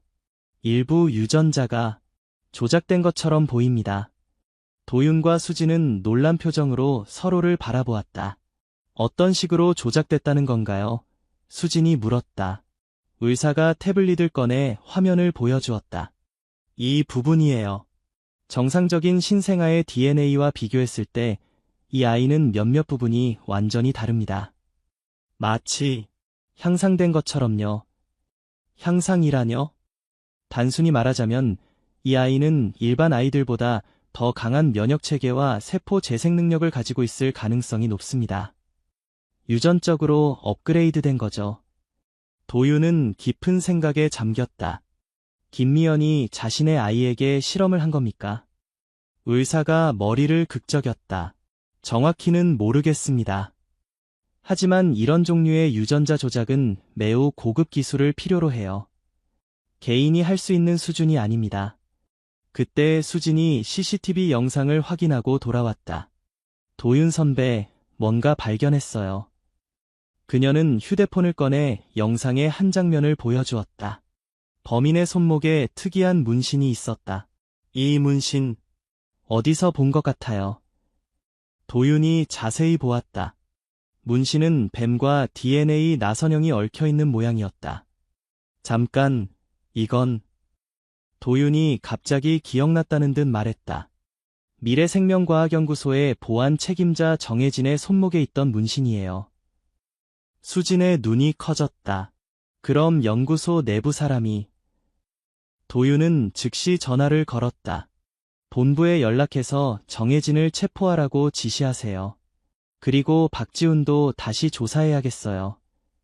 병원을 나서는 길에 도윤은 문득 불안감을 느꼈다. 이 사건은 점점 더 깊은 곳으로 빠져들고 있었다. 그리고 그 중심에는 기적적으로 살아난 아기가 있었다.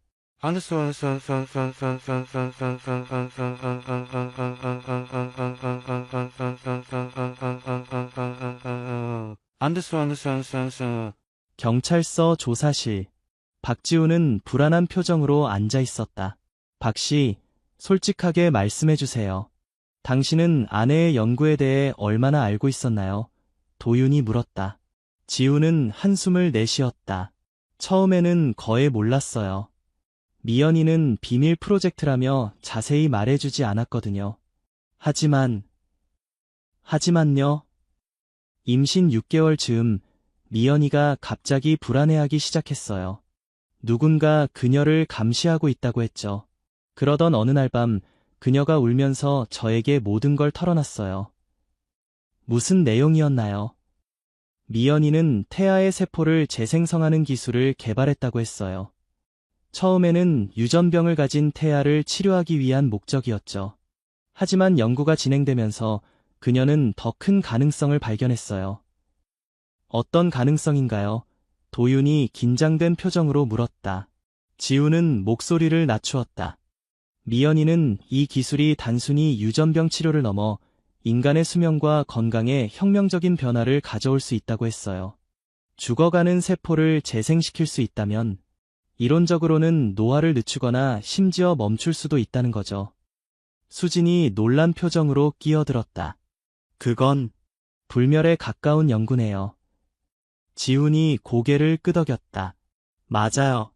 그리고 그것이 바로 미연이가 두려워한 이유였어요. 그녀의 연구가 완성되면 전 세계가 뒤집힐 거라고 했어요. 의학, 경제, 정치, 모든 것이 변할 테니까요. 도윤은 생각에 잠겼다. 그래서 아내분이 자신의 태아에게 그 기술을 적용했다는 건가요? 지훈의 눈에 눈물이 고였다. 네. 미연이는 자신이 표적이 되었다는 걸 알고 있었어요. 연구소 내부에 스파이가 있다는 것도요. 그래서 그녀는 자신의 연구 성과를 보존하기 위해 가장 확실한 방법을 선택했어요. 우리 아이의 DNA에 그 기술을 적용한 거죠. 그럼 아이가 살아있는 이유가? 수진이 중얼거렸다. 미연이는 자신이 죽더라도 아이는 살아남을 거라고 확신했어요. 그녀의 기술이 완벽했기 때문이죠. 아이의 세포는 어떤 손상이나 외부 충격에도 스스로 재생할 수 있게 되었어요. 도윤은 경악했다. 그럼 관 안에서 아이가 살아있었던 이유는? 미연이가 사고로 죽었을 때 의사들은 태아도 사망했다고 판단했어요. 하지만 실제로는 아이의 세포가 서서히 재생되고 있었던 거죠. 그리고 마침내 태어난 거군요. 수진이 말을 마쳤다. 기적이 아니라 과학이었던 거예요. 지훈은 고개를 끄덕였다. 미연이는 마지막으로 저에게 말했어요. 우리 아이는 특별해. 절대로 그들에게 넘겨주면 안 돼, 라고요. 그들이 누구인지는 말하지 않았나요? 도윤이 물었다. 아니요. 하지만 연구소 내부의 누군가가 새생명이라는 의료기업과 연결되어 있다고 의심했어요. 도윤과 수진은 서로를 바라보았다. 미래생명과학연구소의 보안 책임자 정혜진과 새생명 기업 사이에 어떤 연결고리가 있을 가능성이 높아 보였다. 박 씨, 당신이 이 모든 걸 알고 있었다면 왜 처음부터 말하지 않았나요? 도윤이 의심스러운 눈초리로 물었다. 지훈의 눈에 공포가 스쳤다. 그들이 저도 감시하고 있었어요. 제가 뭔가 알고 있다는 사실을 그들이 알면 저와 아이 모두 위험할 거라고 생각했어요. 그때 도윤의 전화가 울렸다. 네, 강도윤입니다. 뭐라고요? 체포 과정에서요. 알겠습니다. 전화를 끄는 도윤의 표정이 어두워졌다. 정혜진이 체포 과정에서 자살했습니다. 청산가리를 삼킨 것 같아요. 수진이 놀란 표정으로 말했다. 자살이라고요? 그럼 우리가 결정적인 증거를 얻기가. 하지만 그의 사무실을 수색 중인 팀에서 무언가를 발견했대요. USB 하나를 찾았는데 암호화되어 있답니다. 지훈이 갑자기 자리에서 일어났다. USB요? 혹시 그게 미연이가 제게 언급했던 M 프로젝트 파일일 수도 있어요. M 프로젝트라고요? 도윤이 물었다. 미연이가 자신의 모든 연구 데이터를 백업해둔 파일이에요. 그녀는 그걸 아주 안전한 곳에 숨겨뒀다고 했는데 도윤은 즉시 본부에 연락했다. USB의 암호 해독을 최우선으로 해주세요. 그리고 박지훈 씨의 보호를 강화해 주십시오. 그와 아이 모두 24시간 경비가 필요합니다.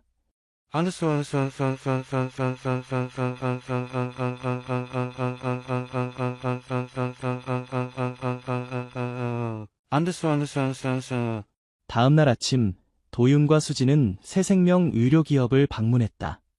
서울 강남 한복판에 위치한 이 기업의 본사는 고급스러운 유리 건물이었다.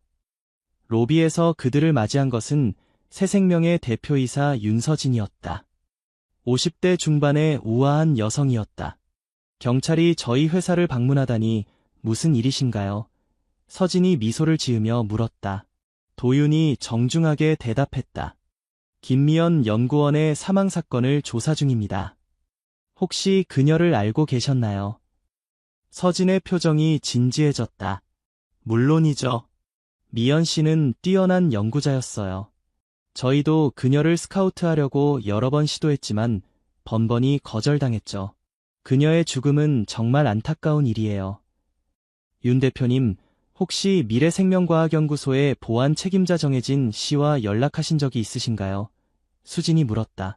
서진의 눈동자가 잠시 흔들렸다. 정혜진이요?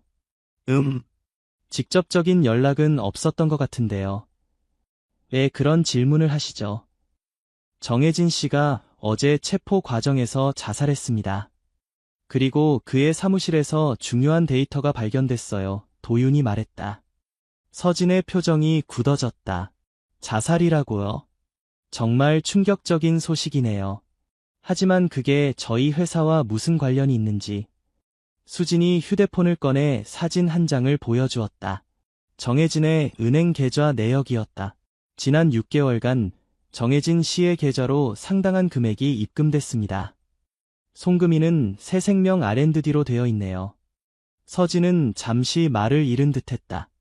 그러다가 깊은 한숨을 내쉬었다. 좋아요. 솔직히 말하겠습니다.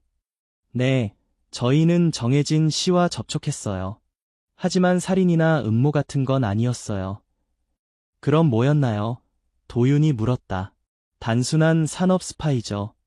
저희는 미래생명과학연구소의 연구 동향을 파악하고 싶었어요. 특히 김미연 연구원의 프로젝트에 관심이 많았죠. 정혜진 씨는 그저 정보를 제공하는 역할이었을 뿐이에요. 그런데 왜 그가 자살했을까요? 수진이 날카롭게 물었다. 서진이 당황한 표정으로 대답했다. 정말 모르겠어요.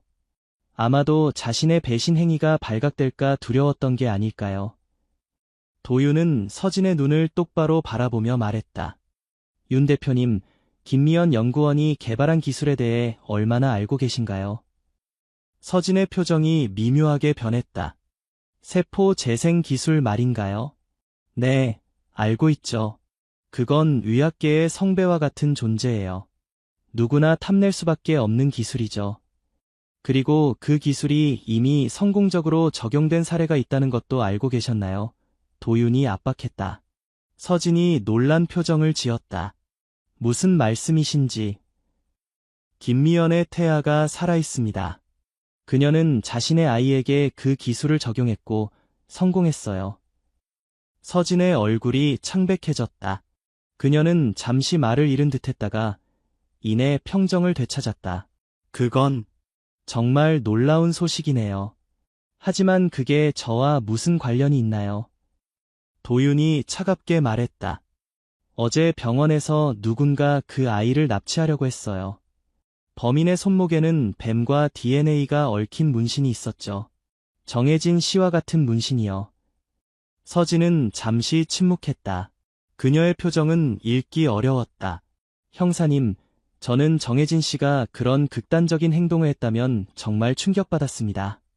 하지만 그건 분명 그의 개인적인 판단이었을 거예요.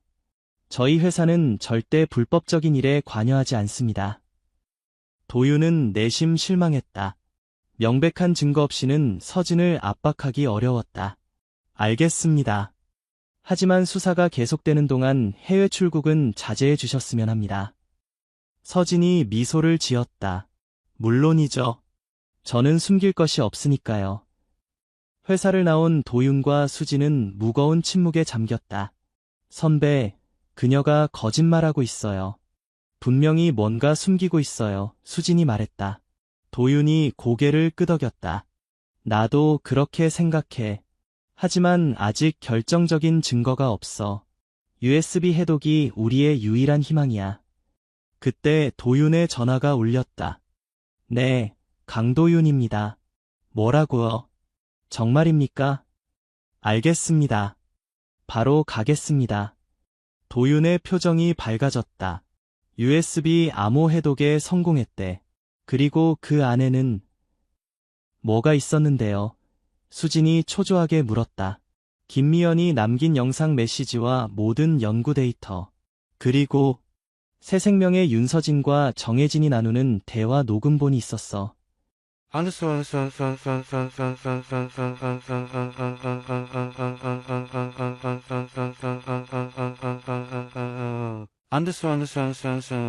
경찰서, 도윤과 수진, 그리고 여러 경찰들이 회의실에 모여 김미연이 남긴 영상 메시지를 보고 있었다. 화면 속의 김미연은 창백하고 지쳐 보였지만 그녀의 눈빛은 강인했다. 내 이름은 김미연입니다. 이 영상을 보고 계신다면 아마도 난 이미 세상을 떠났을 겁니다. 그녀는 잠시 숨을 고르더니 계속 말을 이어갔다. 내가 개발한 세포 재생 기술은 인류에게 축복이 될 수도 저주가 될 수도 있습니다. 이 기술이 잘못된 손에 넘어간다면 불평등과 차별이 더 심해질 겁니다. 오직 부자들만이 영원히 살 수 있는 세상, 그런 세상은 지옥일 것입니다. 그녀의 목소리가 떨렸다. 3개월 전 우리 연구팀에서 폭발 사고가 있었습니다. 그건 사고가 아니었어요. 누군가 의도적으로 일으킨 테러였죠.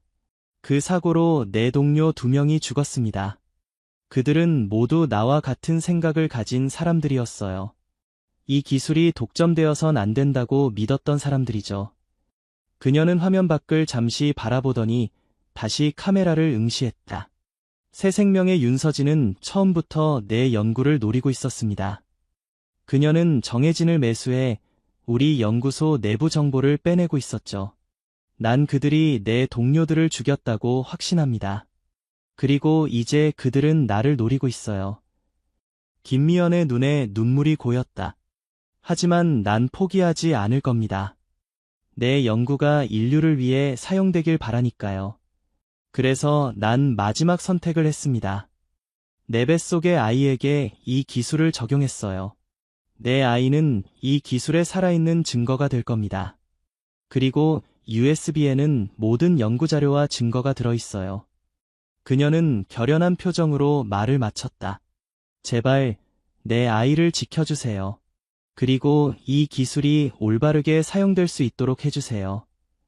이건 한 사람이나 한 기업이 독점해서는 안 되는 인류의 유산입니다. 영상이 끝나고 회의실은 무거운 침묵에 잠겼다. 이어서 정혜진과 윤서진의 대화 녹음본이 재생되었다. 김미연이 의심하고 있어요. 그녀를 어떻게 해야 할까요? 정혜진의 목소리였다. 그녀의 연구가 완성되기 전에는 건드리지 마세요. 우리는 그 데이터가 필요해요. 윤서진의 차가운 목소리가 들렸다. 하지만 그녀가 이미 자신의 태아에게 그 기술을 적용했다는 소문이 있습니다. 만약 그게 사실이라면 그럼 더 좋죠. 살아있는 증거를 얻게 되는 거니까요. 미연을 제거하고 아이를 확보하세요. 절대 실패해선 안 됩니다. 녹음이 끝나고 모두가 충격에 빠졌다. 이것으로 윤서진을 체포할 수 있겠네요. 수진이 말했다. 도윤이 고개를 끄덕였다. 그리고 김미연의 연구자료는 국가가 보호해야 할 것 같아. 그녀가 원했던 대로 이건 한 기업이 독점해서는 안 돼. 그때 갑자기 경보음이 울렸다. 비상 상황이었다. 뭐야? 도윤이 놀라서 일어났다. 경찰 한 명이 급하게 뛰어들어왔다. 병원에서 긴급 상황입니다. 무장한 남자들이 침입했어요. 도윤과 수지는 즉시 병원으로 달려갔다. 그들이 도착했을 때 병원은 이미 아수라장이 되어 있었다. 특수부대가 투입되어 상황을 통제하려 하고 있었다. 상황이 어떻게 됐나요? 도윤이 현장 지휘관에게 물었다. 약 10분 전 5명의 무장한 남자들이 병원에 침입했습니다. 그들은 김미연의 아이를 노리고 있는 것 같아요. 아이와 박지우는 무사한가요? 네, 다행히 특별보호실은 안전합니다. 하지만 적들이 계속 접근 중이에요. 도윤과 수지는 서로를 바라보았다. 그들은 아이를 지켜야 했다. 김미연의 유산이자 인류의 미래가 걸린 문제였다. 난 특별보호실로 가겠어. 넌 여기서 상황을 파악해. 도윤이 결심한 듯 말했다. 수진이 걱정스러운 표정으로 말했다. 조심하세요, 선배. 도윤은 권총을 점검하고 특별보호실 방향으로 달려갔다. 병원 복도는 이미 대피한 환자들로 인해 텅 비어 있었고 간간히 총성이 들려왔다. 그가 특별보호실 근처에 도착했을 때 충격적인 광경을 목격했다. 윤서진이 박지훈을 총으로 위협하며 아이를 안고 있었다. 거기서요. 도윤이 소리쳤다. 윤서진이 돌아봤다. 그녀의 표정은 차갑고 계산적이었다. 형사님, 방해하지 마세요. 이 아이는 이제 제 것입니다. 아이를 내려놓으세요. 윤서진 씨, 당신은 이미 체포 명령이 내려졌습니다. 김미연 살해와 테러 혐의로요. 서진이 비웃었다. 증거가 있나요? 정혜진은 이미 죽었고 그 USB도 결국 제 손에 들어올 겁니다. 당신이 모르는 게 있어요. 도윤이 차분하게 말했다. 우리는 이미 USB를 해독했어요. 당신과 정혜진의 대화 녹음본, 그리고 김미연의 모든 증거가 확보됐습니다. 서진의 표정이 흔들렸다. 거짓말. 그리고 이 순간에도 당신의 회사는 압수수색 중입니다. 모든 게 끝났어요. 서진은 잠시 망설이더니 갑자기 아이를 덕꽉 안았다. 아니, 아직 끝나지 않았어요. 이 아이만 있으면 다시 시작할 수 있어요.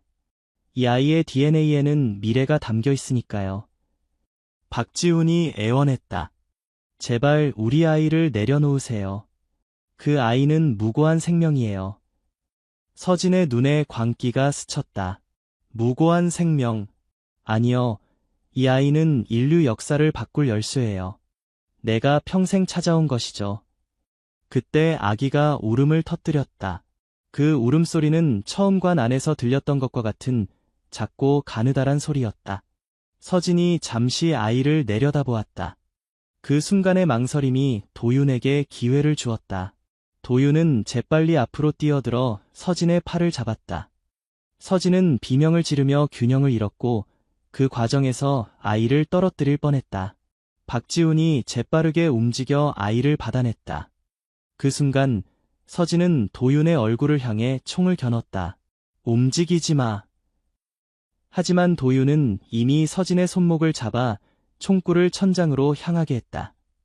두 사람 사이에 몸싸움이 벌어졌고 총성이 울렸다. 서진이 바닥에 쓰러졌다. 그녀의 옆구리에서 피가 흘러나오고 있었다. 당신이 모든 걸 망쳤어요. 서진이 고통스러운 표정으로 말했다. 인류의 미래를. 도윤은 아래를 내려다보며 차분하게 대답했다. 아니요, 당신이 망친 거예요. 김미연은 이 기술이 모든 인류를 위한 것이라고 믿었어요. 특권 측만을 위한 게 아니라. 그는 서진의 총을 치우고 수갑을 채웠다. 곧 특수부대원들이 도착해 상황을 통제했다. 박지훈은 아이를 안고 안도의 한숨을 내쉬었다. 정말 감사합니다, 형사님. 도윤은 미소를 지으며 아이를 바라보았다. 그토록 작고 연약해 보이는 생명이 인류의 미래를 바꿀 수 있는 가능성을 품고 있다니 놀라운 일이었다. 이제 어떻게 되는 건가요? 지훈이 물었다. 도윤이 진지한 표정으로 대답했다. 김미연의 연구는 국가가 보호할 겁니다. 그리고 당신과 아이도 특별보호 프로그램에 들어가게 될 거예요. 적어도 당분간은요. 지훈이 고개를 끄덕였다. 미연이가 원했던 대로군요. 그녀는 항상 이 기술이 모든 사람을 위한 것이 되길 바랐으니까요.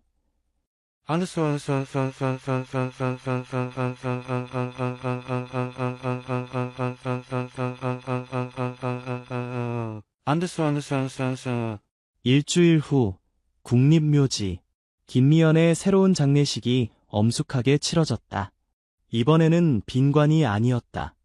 그녀의 시신은 존엄하게 안장되었고 많은 사람들이 그녀의 용기와 헌신을 기리기 위해 모였다. 도윤과 수진도 참석했다. 그들은 멀리서 박지훈이 아이를 안고 있는 모습을 지켜보았다. 기적 같은 일이었죠.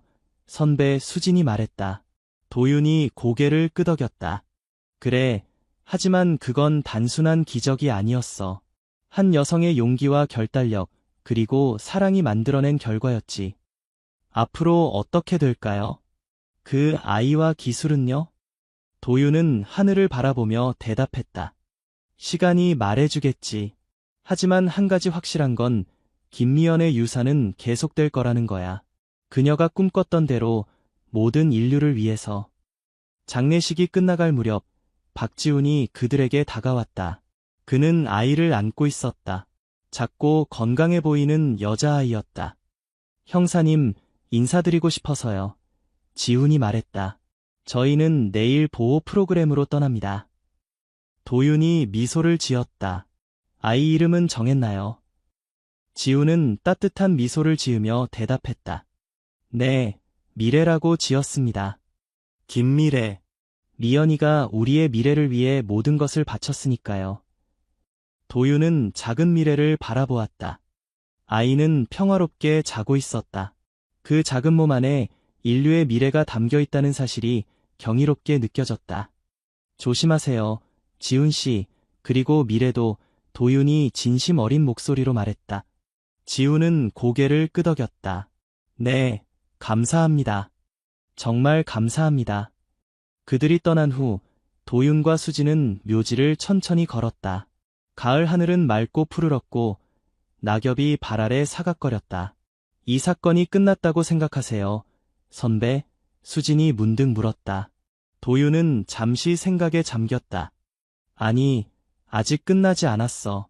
어쩌면 이제 시작일지도 모르지. 무슨 뜻이에요? 윤서진이 체포됐지만 새 생명은 여전히 강력한 기업이야. 그리고 김미연의 연구를 노리는 건 그들만이 아닐 거야. 수진이 걱정스러운 표정으로 물었다. 그럼 미래는 계속 위험할 수도 있겠네요. 그래. 하지만 이제 우리가 있잖아.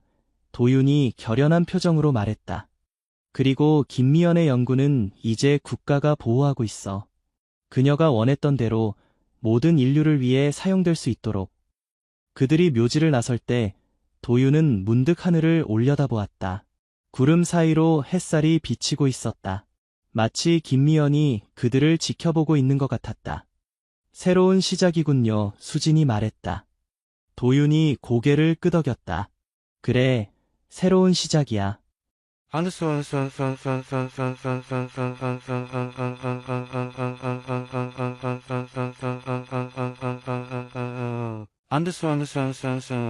3년 후 강원도의 한적한 마을. 박지훈은 작은 정원이 있는 집 앞에 서 있었다. 그의 옆에는 이제 3살이 된 미래가 활기차게 뛰어다니고 있었다. 아빠, 저기 봐. 나비야. 미래가 즐겁게 소리쳤다. 지훈은 미소를 지으며 딸을 바라보았다. 미래는 놀랍도록 건강하고 총명했다. 그녀의 특별한 DNA 덕분인지 그녀는 한 번도 아픈 적이 없었고 또래보다 빠르게 성장하고 있었다. 미래야, 곧 손님이 오실 거야. 들어가서 준비하자. 지훈이 딸의 손을 잡았다. 그들이 집으로 들어가려는 순간 한 대의 검은색 세단이 집 앞에 멈췄다. 차에서 내린 사람은 다름 아닌 강도윤이었다. 그는 이제 국가정보원 특별수사팀장이 되어 있었다. 오랜만입니다. 박씨. 도윤이 미소를 지으며 인사했다. 지훈도 반갑게 그를 맞이했다. 형사님, 아니, 이제는 팀장님이라고 불러야 하나요? 도윤이 웃었다. 그냥 도윤이라고 부르세요. 여전히 같은 사람입니다. 미래가 호기심 어린 눈으로 도윤을 바라보았다. 아저씨 누구예요? 도윤이 무릎을 꿇고 미래의 눈높이에 맞추었다. 안녕, 미래야. 난 도윤 아저씨야. 내 엄마의 친구였단다. 미래의 눈이 반짝였다. 엄마의 친구요. 엄마 이야기 해주세요. 도윤과 지훈은 서로를 바라보며 미소를 지었다. 그들은 집으로 들어가 따뜻한 차를 마시며 이야기를 나누었다. 그래서 어떤 소식인가요? 지훈이 조용히 물었다. 미래는 거실 한쪽에서 장난감을 가지고 놀고 있었다. 도윤의 표정이 진지해졌다. 김미연의 연구를 바탕으로 한 세포 재생치료법이 첫 임상시험을 통과했습니다. 말기 암 환자 10명 중 8명이 완전 관해 상태를 보였어요. 지훈의 눈에 눈물이 고였다. 정말 놀라운 소식이네요. 미연이가 알면 정말 기뻐했을 거예요. 그녀의 꿈이 실현되고 있는 거죠. 이 기술은 특허 없이 공개됐고 전 세계 연구자들이 함께 발전시키고 있습니다. 김미연이 원했던 대로요. 지훈은 창밖을 바라보았다. 하지만 여전히 위험은 존재하겠죠? 이 기술을 독점하려는 세력들이. 도윤이 고개를 끄덕였다. 그래서 제가 여기 온 겁니다. 새 생명의 잔당들이 움직이기 시작했어요. 그들은 여전히 미래를 노리고 있습니다. 지훈의 얼굴이 굳어졌다. 그럼 우리는 또 도망쳐야 하나요? 도윤이 한숨을 내쉬었다. 아니요, 이제는 더 이상 도망칠 필요가 없습니다. 우리가 그들을 끝내야 할 때가 왔어요. 그리고 그러기 위해서는 미래의 도움이 필요합니다. 지훈이 놀란 표정으로 도윤을 바라보았다. 무슨 말씀이세요? 미래는 겨우 3살밖에 안 된 어린아이예요. 걱정 마세요. 우리는 미래에게 해를 끼치지 않을 겁니다. 다만 그녀의 DNA 샘플이 필요할 뿐이에요.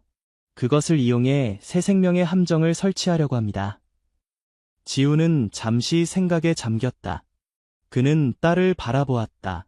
미래는 순진한 미소를 지으며 인형과 놀고 있었다. 그녀는 특별했다. 그리고 그 특별함 때문에 항상 위험 속에 살아야 했다.